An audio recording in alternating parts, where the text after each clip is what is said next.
ओम शांति। आज 20 अप्रैल 2025 के अव्यक्त महावाक्यों, अव्यक्त बाप दादा द्वारा जो रिवाइज है 18 जनवरी 2005। तो स्मृति दिवस हम सभी जानते हैं। ब्रह्मा बाबा इस दिन संपूर्णता को प्राप्त कर अव्यक्त हुए। तो इसका टाइटल है सेकंड में देह बांध से मुक्त हो जीवन मुक्त स्थिति का अनुभव करना, मास्टर मुक्ति जीवन मुक्ति दाता बनना। तो इसमें सबसे पहले मीठे बाप दादा ने कहा कि सभी बच्चों ने, देश विदेश के, चाहे सम्मुख हैं चाहे कहीं पे भी हैं, क्योंकि अव्यक्त दिन पर हम बाप दादा को विशेष याद करते हैं, ब्रह्मा बाबा को याद करते हैं। तो स्नेह की माला सब बाप दादा ने अपने लकी और लवली बच्चों को देखा, और हर बच्चा बाप दादा के स्नेह में समाया हुआ था।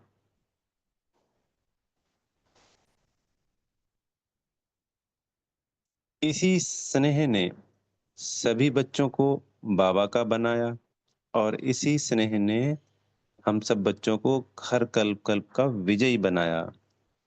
क्योंकि सबसे पहले हम सब बच्चों को क्या मिलता है, क्या अनुभव होता है जब हम ज्ञान में आते हैं? स्नेह, परमात्म स्नेह। तो हम कोटों में कोई कोई में भी कोई विशेष आत्माएं हैं, क्योंकि आज 8 अरब में कितने हैं? 20 लाख 30 लाख मात्र।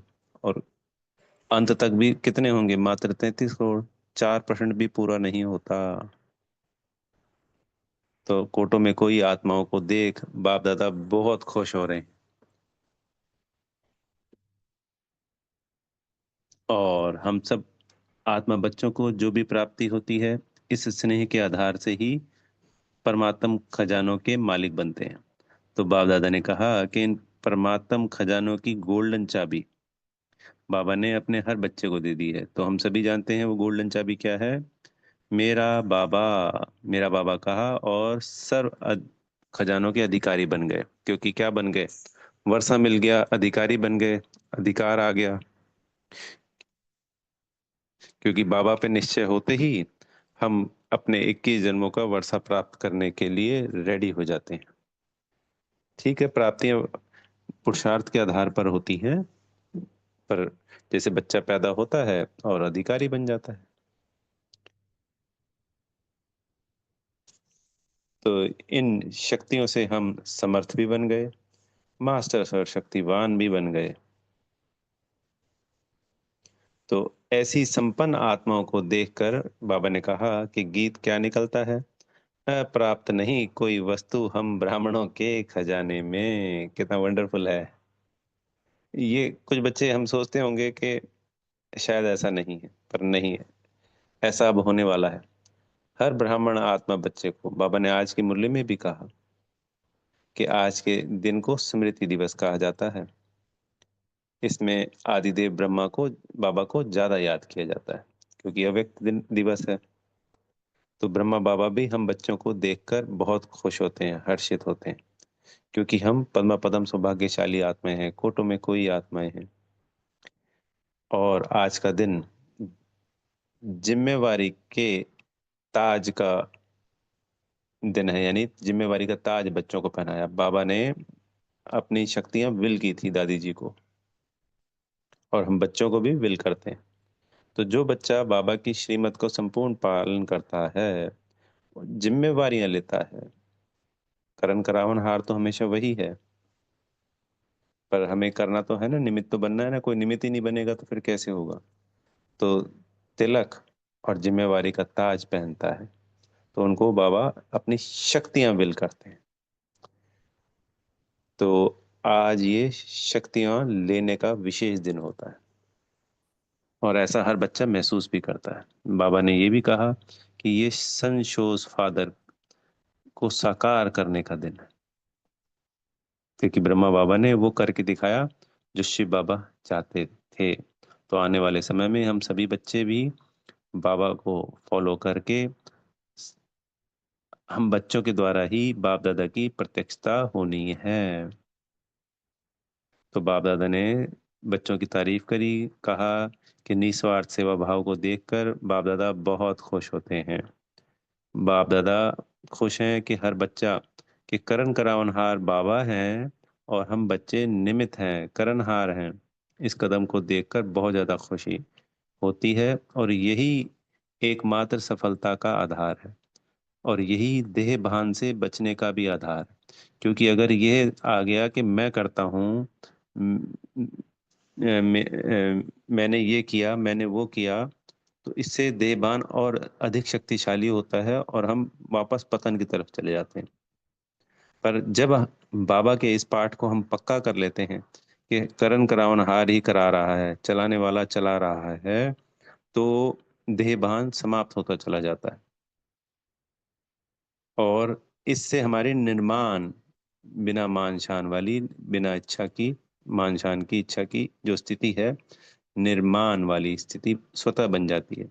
जब निमित्त बनते हैं तो निर्माण स्वतः आता है, और फिर स्वयं का निर्माण भी होता है, परिवर्तन होता है, और विश्व का परिवर्तन भी होता है। तो एक निमित्त भाव से ही सब कुछ समाया हुआ है, सब कुछ परिवर्तन हुआ पड़ा है।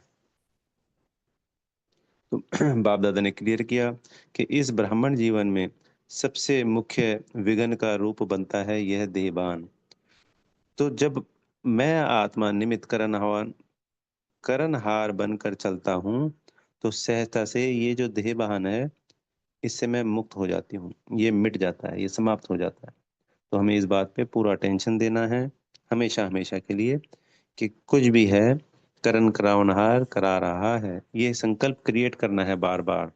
और कहीं कोई दूसरी आत्मा भी तारीफ करे, तो झट से कहना है ये तो बाबा की कमाल है, मेरे मेरे बाबा ने किया है, बाबा करा रहा है, बाबा चला रहा है। उसको स्वीकार भी करना है, पर बाबा को अर्पण भी करना है, और सामने वाले को क्लियर करना है ये तो बाबा की कमाल है। उसको ये ऐसा नहीं कि सिर्फ मैं ही कर रहा हूं, तो फिर देहभान आता है और फिर हम आगे नहीं बढ़ पाते हैं। तो इसमें बाप दादा ने आज और क्लियर किया कि इस संगम युग पे ही हम सब आत्माओं को जो जीवन मुक्त अवस्था का अनुभव करना है, उस जीवन मुक्त अलौकिक जीवन का आनंद लेना है, उसका मुख्य आधार ही देहभान से दूर होना और निमित्त भाव के रूप में सभी कर्म करना, सर्व कर्म के बंधनों से मुक्त रहना। जैसे ब्रह्मा बाबा का बाबा ने उदाहरण दिया कि वह हमेशा कमल पुष्प समान न्यारे और प्यारे रहे। इतने बड़े परिवार की पूरे यज्ञ की जिम्मेवारी थी, अपने स्वयं के जीवन की जिम्मेवारी थी, स्वयं को संपन्न संपूर्ण बनाना था, योगी बनाने की जिम्मेवारी थी, दूसरी आत्माओं को भी अपने समान बनाने की जिम्मेवारी थी, सभी को फरिश्ता से देवता बनाने की जिम्मेवारी थी। उसके बावजूद भी वो हमेशा बेफिक्र बादशाह रहे, क्योंकि एक ही भाव था, करण करावनहार करा रहा है। तो जो बाबा हमें जीवन मुक्त अवस्था की बात करते हैं, तो मुक्ति तो हमें परम धाम में मिलती है जब आत्मा इस शरीर से परे जाती है। पर वो जो जीवन मुक्त अवस्था है, वो सतयुग में तो मिलनी ही है। पर वो हम सभी बच्चों को, बाबा ने मुरली में आज फिर क्लियर किया, इस पहले भी किया हुआ है कई व्यक्त मुरलियों में, कि उस जीवन मुक्त अवस्था का हमें इस पुरुषोत्तम संगम युग पर ही अनुभव करना है सभी बच्चों को। अगर परमात्मा धरती पे आए, उन्होंने हमें शिक्षाएं दी, और उसका हमने अगर प्रैक्टिकल में अनुभव इसी जन्म में उनके समक्ष नहीं किया, तो फिर कैसे प्रूव होगा, सिद्ध होगा कि हाँ, परमात्मा का ज्ञान संसार में सबसे निराला है। और इस संसार की बाकी आत्माओं को मैसेज कैसे पहुंचेगा, जब वो देखेंगे इस दुख की दुनिया में रहते हुए ये कैसे जीवन का आनंद अनुभव कर रहे हैं, कौन है इनके पीछे। तो वो हमारे कर्म से झलकेगा। तो हमें इसी जन्म में उस जीवन मुक्त अवस्था का अनुभव सभी बच्चे करेंगे ही करेंगे। हम सब बच्चों को बाबा ने आज कहा कि उस जीवन मुक्त अवस्था को स्वयं प्राप्त करके मास्टर मुक्ति जीवन मुक्ति दाता बनना है। हर कल्प कल्प बने हैं, और इस कल्प भी बनेंगे। तो इसका मुख्य आधार क्या है? सेकंड में देह बांध से मुक्त बनना। तो उसके लिए हमारी ऐसी कंट्रोलिंग पावर हो, उसके लिए उदाहरण दिया। जैसे अगर बाबा कहे कि हाथ ऊपर करो, तो हम हाथ ऊपर सेकंड में कर देते हैं, तो हमारी कंट्रोलिंग में है ना। तो ऐसे ही मन, बुद्धि और संस्कार भी हमारी संपूर्ण रूलिंग और कंट्रोलिंग पावर में हो। जब चाहें हम अपने मन को स्टॉप करें, रोकें व्यर्थ के संकल्पों से, और जितना चाहें वहां जहां चाहें उसको एकाग्र कर सके। तो ये अभ्यास करने का होमवर्क दिया है हमें आज बाप दादा ने। तो हमें चेकिंग करनी है कि हम कितना समय और कितनी जल्दी से जल्दी अपने मन बुद्धि को कंट्रोल कर सकते हैं, और कितना समय तक कर सकते हैं। तो इसी को कहेंगे नंबर वन विजयी। बाबा ने इसका एग्जाम्पल एक और दिया कि साइंस वाले मतलब कि रॉकेट के द्वारा या अपने और साधनों के द्वारा इस पूरी पृथ्वी पे कहीं पे पहुंचते हैं, या जैसे ज्यादा दूसरे ग्रहों पे पहुंचते हैं। तो हम अपने मन से सूक्ष्म वतन और परम धाम भी पहुंच सकते हैं, और मधुबन भी जब चाहें उसी समय पहुंच सकते हैं। तो ये हमें दिन में अनेकों बार चेकिंग करनी है। अपने व्यर्थ संकल्पों को फुल स्टॉप लगाना है अपनी कंट्रोलिंग पावर से।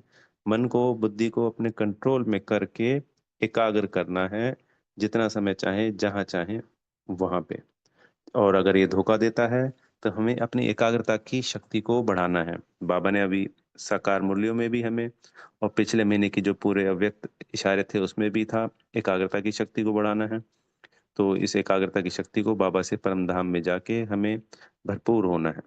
तो तभी हम संपूर्ण स्वराज्य अधिकारी बच्चे बनेंगे, और यहाँ के ही स्वराज्य अधिकारी बच्चे सतयुग में विश्व राज्य अधिकारी बनेंगे।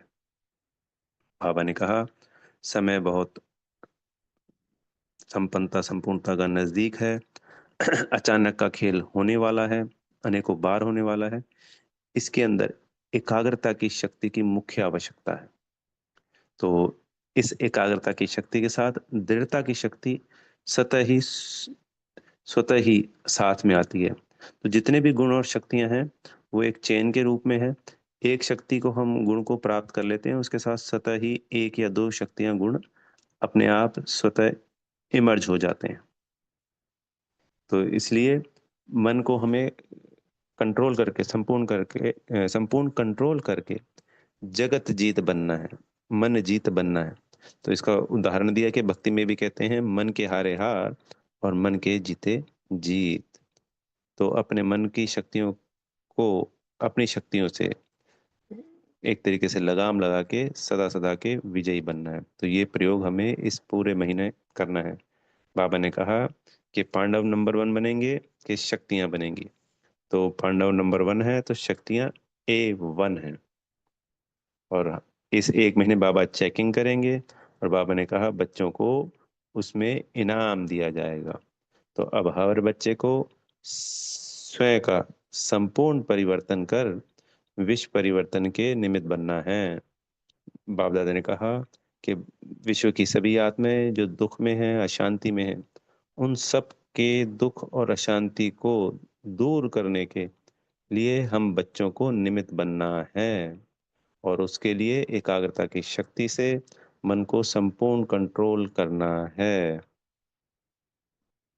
तो ये हमारा होमवर्क है। फिर आज डबल विदेशियों से बात करी, उसके अंदर आज डबल विदेशियों का पापा ने जो टाइटल है वो कहा कि डबल विदेशी का मतलब है डबल रफ्तार से आगे बढ़ने वाले, डबल पुरुषार्थ से आगे बढ़ने वाले। आज बाबा ने उस टाइटल बदल दिया। तो विश्व कल्याणकारी आत्माएं सभी हैं। मैसेज दिया कि सभी तक, जैसे साकार मुरली में कहते हैं ना कि सेवा करनी है, सबको मैसेज देना है, तो आज अव्यक्त मुरली में भी कहा कि अनेकों अनेक तरीकों से सभी बच्चे सेवाएं कर रहे हैं। बाप दादा खुश हैं, क्योंकि इस दिन संडे को क्या करते हैं, रिजल्ट सुनाते हैं। तो हमें बाबा का मैसेज बेहद की प्रत्येक आत्मा बच्चे तक पहुंचाना है। पर हम जब ये अभ्यास करते हैं, तो हमारे कर्म से प्रत्यक्षता अधिक होगी, क्योंकि वो तो सिर्फ बातें बातें होती हैं। और बातों के अलावा जब हमारे कर्म में आता है, तो दूसरों पे प्रभाव अधिक पड़ता है। फिर ज्ञान सरोवर को 10 साल हो गए थे, तो बाबा ने कहा कि ज्ञान सरोवर जब से शुरू हुआ है, तब से वीआईपीज की और आईपीज की सेवा और अच्छी होने लगी है। क्योंकि हम सभी जानते हैं, सारे वीआईपीज मुख्य और आईपीज वहीं पे आते हैं, और जो विदेशी बहन भाई भी जो आते हैं, वो भी सारे के सारे वहीं ठहरते हैं, उन्हीं के प्रोग्राम वहाँ होते हैं। तो आने वाले समय में ज्ञान सरोवर पूरे विश्व में चारों ओर आवाज फैलाने के लिए निमित्त बनने वाली जगह है।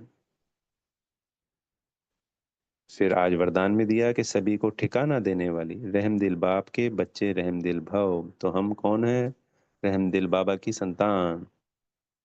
तो किसी को भी भिखारी के रूप में देखेंगे तो भिखारी वो मांगने वाला दरवाजे पे भिखारी आता है उसकी बात नहीं। विश्व की प्रत्येक आत्माएं इस वक्त भिखारी हैं, जब तक के ज्ञान में नहीं आता। तो उन आत्मा को बाबा ने कहा कि हमारे दिल में रहम आता है कि उनको ठिकाना मिल जाए, क्योंकि हम चाहते हैं कि जैसे हमें बाबा से सुख और शांति और इस वर्षे की प्राप्ति हुई, ऐसे ही बेहद की प्रत्येक आत्मा बच्चे को भी कल्याण हो जाए और उनको भी बाबा का परिचय मिले और वो भी अपना पूरा पूरा वर्षा लें। जो मांगने वाला भिखारी आता है उसको हमें दुआएं देनी है, उसको ज्ञान नहीं देना, ना उसको पैसे देने हैं, क्योंकि उस पर समय भी नहीं होता और ऐसे दिन में तो अनेकों बार आते हैं। जो भी संबंध संपर्क में यार दोस्त रिश्तेदार अनजान आत्मा भी आती है, तो बाबा का मैसेज अगर वो हमें लगता है कि सुन रहा है, इंटरेस्टेड है और ऐसी सिचुएशन बन रही है, तो जरूर देना है। और अगर नहीं बन पाती है तो दुआएं जरूर देनी है हर आत्मा को। स्वयं को आत्मा देख, दूसरी आत्मा बिंदी को देख, उसको गुण और शक्तियां देनी ही देनी है। फिर स्लोगन है, यथार्थ वैराग्य वृत्ति का सहज अर्थ है जितना न्यारा उतना प्यारा। तो जितना हम इस संसार से न्यारे, बाबा ने इसका उदाहरण दिया जैसे कमल पुष्प आसन पर, तो वो न्यारा और प्यारा होता है। नीचे उसका परिवार बहुत बड़ा है, कीचड़ है, गंदगी है, पर वो सबसे सुंदर अलग उन सबके प्रभाव से मुक्त होता है। कोई लेप शेप नहीं होता, न गंदगी का न उस पूरे परिवार का। फिर अव्यक्त इशारे में आज कहा कि मैं और मेरा बाबा इसी स्मृति से कंबाइंड रूप में रहो तो माया जीत बन जाएंगे। तो करण करावनहार, इसमें बाबा ने कहा कि दोनों शब्द आ जाते हैं, करावनहार बाबा भी और करणहार बच्चा भी। तो इस स्मृति से यही आज मुरली में भी था, तो वही से रिलेटेड ये कंबाइंड स्वरूप है। तो इस शब्द में बाबा ने कहा बाप और बच्चे दोनों कंबाइंड है। तो हाथ बच्चों का और काम बाप का। तो हाथ बढ़ाने का गोल्डन चांस बच्चों को ही मिलता है, संसार की और आत्मा को थोड़ी मिलता है। तो बाबा ने कहा कभी कभी अनुभव भी करते होंगे कि कराने वाला करा रहा है। तो निमित्त बनकर हमें चलना है और कर्म करते रहना है, और सदा मन से यही आवाज निकलता रहे कि करण करावनहार करा रहा है, मैं निमित्त मात्र हूँ। तो ये कंबाइंड स्वरूप की स्थिति को और शक्तिशाली मजबूत बनाएगा और हमारी अनुभव को बढ़ाएगा। अच्छा, ओम शांति। बेहद का धन्यवाद मेरे प्यारे मीठे माता पिता बाप दादा जी का, आप सभी आत्मा भाइयों का, और दिल से बेहद की शुभकामनाएं।